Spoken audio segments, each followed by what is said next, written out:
Hello everyone, welcome है MV Academy की आज की क्लास में। Today I am going to tell you something about how to face interview.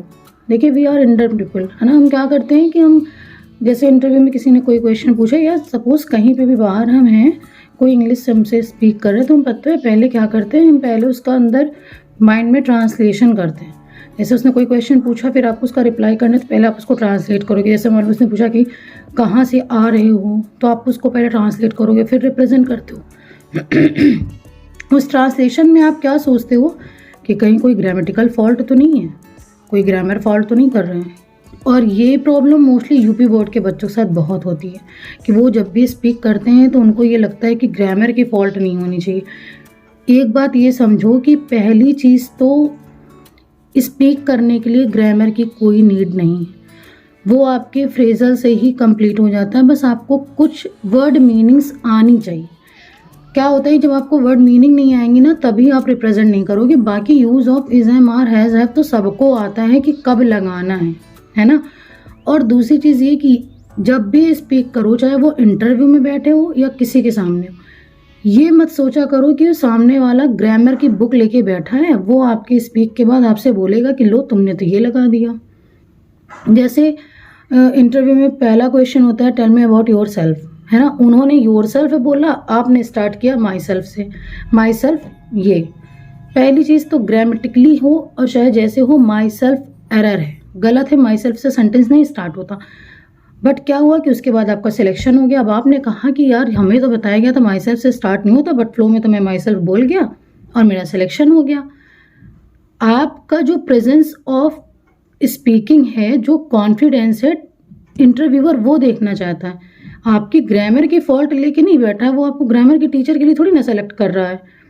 ये तो जब मोस्टली बहुत टीचिंग लेवल में है कि आपके सामने एक इंग्लिश का प्रोफेसर बैठा हुआ है, वो आपसे इंग्लिश का क्या नाम से इंटरव्यू ले रहा है, तब ये प्रॉब्लम समझ में आता है। पता लगा आप किसी मल्टीनेशनल कंपनी में इंटरव्यू देने गए, अब आपको लग रहा है यार माई सेल्फ से मैंने कैसे स्टार्ट कर दिया। वो लास्ट में आपको ये नहीं बोलेगा कि भाई साहब माई सेल्फ नहीं लगता है। उसने सिर्फ आपको ये जज किया कि हाँ आपके अंदर कॉन्फिडेंस है, आप इंटरव्यू कितने अच्छे से फेस कर सकते हो। समझ रहे हो। तो इंटरव्यू देने टाइम दो बात याद रखो, सामने वाले को ग्रामर नहीं आती, और आती भी होगी तो वो तुमसे लास्ट में ग्रामर नहीं बोलेगा कि तुमने यहाँ यहाँ एरर की, ठीक है। और दूसरी चीज़, सेकंड थिंग ये कि जब भी आप इंटरव्यू दो, इतने कॉन्फिडेंट हो कि आपको ये लगे कि सिलेक्शन हुआ तो मच बेटर, नहीं हुआ तो बेटर नेक्स्ट लेवल, है ना। कि भाई एक एक्सपीरियंस गेन कर लिया आपने। जैसे सबसे पहली बात तो अगर आपके अंदर कॉन्फिडेंस लेवल हाई लेवल पे है, मतलब आप कॉन्फिडेंट हो, तो प्रॉब्लम नहीं। अच्छा, ये प्रॉब्लम कब होती है, जब वो जॉब हमारे लिए इतनी इम्पॉर्टेंट होती है, इतनी ज़्यादा कि हमारे घर के खर्चे उस जॉब पे डिपेंड करते हैं, है ना।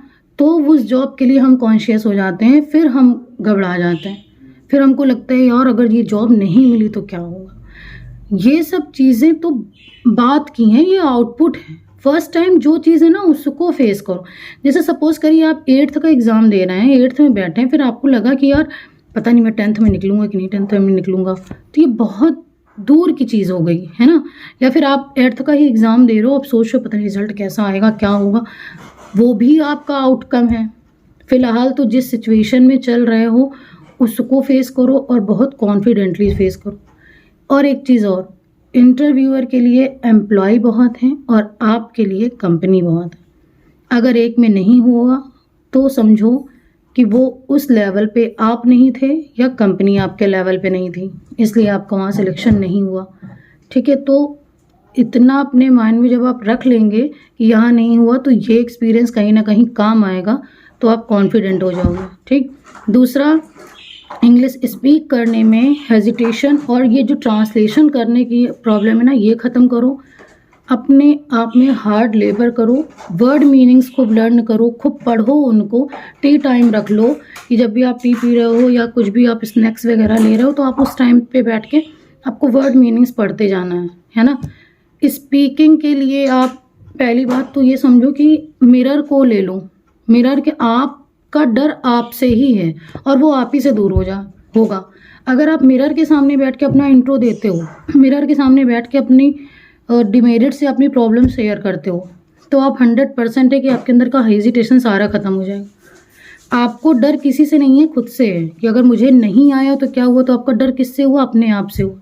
उसको दूर करने के लिए आपको मिरर की नीड है, ठीक है। और दूसरी चीज़, जो छोटे छोटे फ्रेजेस होते हैं ना, वो आप माइंड में रखिए।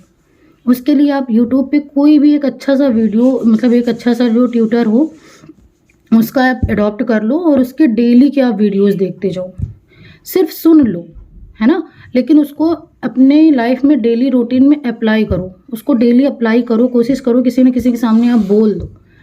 इंग्लिश आने का ये मतलब नहीं है कि 10 सेंटेंस मैंने बोले, 10 सेंटेंस आपको बोलने हैं। अब आप सोचो मैं एकदम फ्लुएंटली इंग्लिश बोलूँ, वो स्पीकिंग तो चलो ठीक है, वो जिसका बैकग्राउंड है, जैसे ICSE हैं, कुछ स्टूडेंट उसमें हैं कि वो फ्लुएंटली बोलते हैं। यूपी बोर्ड में आप ये समझो कि आप अगर 2 सेंटेंस बोल रहे हो, आप 2 में एटलीस्ट 4 to 5 वर्ड्स इंग्लिश के यूज़ कर लो, वो भी ट्विस्ट के साथ। मतलब जो लिप्स का ट्विस्ट होता है ना, ये लगे कि आप हाँ इंग्लिश से आप नोन हो। जैसे जैसे वॉच होता है, बहुत लोग उसको वाच बोलते हैं, है ना। तो ये जो वाच बोलना है, ये लगता है कि हाँ आपको इंग्लिश नहीं आती, और जो वॉच है वो लग रहा है कि आप इंग्लिश के नोन हो। बात समझो, इंग्लिश को स्पीक करने का वे भी होता है ना। जैसे हु आर यू, ये हो गया इंग्लिश का। हु आर यू, ये लग रहा है कि नहीं, आपको प्रेशराइज किया जा रहा है कि इंग्लिश बोलो, इंग्लिश बोलो, ठीक है। इंग्लिश आना, डन इंग्लिश में स्पीक करना, देन उसका अच्छे से रिप्रेजेंट देना, तीनों चीज़ों में बहुत डिफरेंस है। बस ये याद रखो, इन सब में ग्रामर का कोई लेना देना नहीं। अगर आपको आता है तो मच बेटर है, आप अच्छे से स्पीक कर पाओगे, मतलब सेंटेंस स्ट्रक्चर्ड कर पाओगे, आप फ्लो में बोल पाओगे। बस पहले इसकी स्टार्टिंग ऐसे करो कि आप खुद से इस बात करो, और दूसरा आप वर्ड मीनिंग्स में खूब फोकस करो, फ्रेजेस में बहुत फोकस करो, डेली यूज़ की जो चीज़ें हैं ना उसमें इंग्लिश यूज़ करो। जैसे कभी कभी हम लोग इंडियन पीपल में होता है ना, लोग बोलते हैं ना आ गया बहुत इंग्लिश जानने वाला, इंग्लिश में इतना बोल रहा है, बोलने दो उससे। आप यार आप बेस्ट कर रहे हो, आप अच्छा कर रहे हो, तो आप क्यों डिमोटिवेट हो रहे हो? आप पीछे क्यों हट रहे हो? यार ऐसा करो कि वो तुमसे मोटिवेट हो और वो भी इंग्लिश में बात करने लग जाए, है ना। हम लोग क्या करते हैं, हम लोगों को बोला किसी ने आगे बहुत इंग्लिश बोलने वाला, तो हम लोगों ने ख़त्म कर दिया, हम हिंदी में ही बात करें। मैं कह रही हूँ आप इंग्लिश में उससे बात करो, नेक्स्ट डे से देखना वो इंग्लिश में आपसे बात करने लगेगा। 10 डेज 15 डेज कुछ भी होगा, ठीक है। तो आज से आपको वर्ड मीनिंग्स पे फोकस करना है, देन आपको अपनी लिप्स के ट्विस्ट पे फोकस करना है, स्पीक कैसे रिप्रेजेंट करनी है इस पे फोकस करना है, ठीक है। और अगर ये वीडियो आपको अच्छी लगी हो तो please do like, subscribe and share. और स्पीकिंग का मेरा भी एक चैनल चलता है, अगर आप चाहो तो आप उसको ज्वाइन कर सकते हो। Thank you for watching this video. Have a nice day.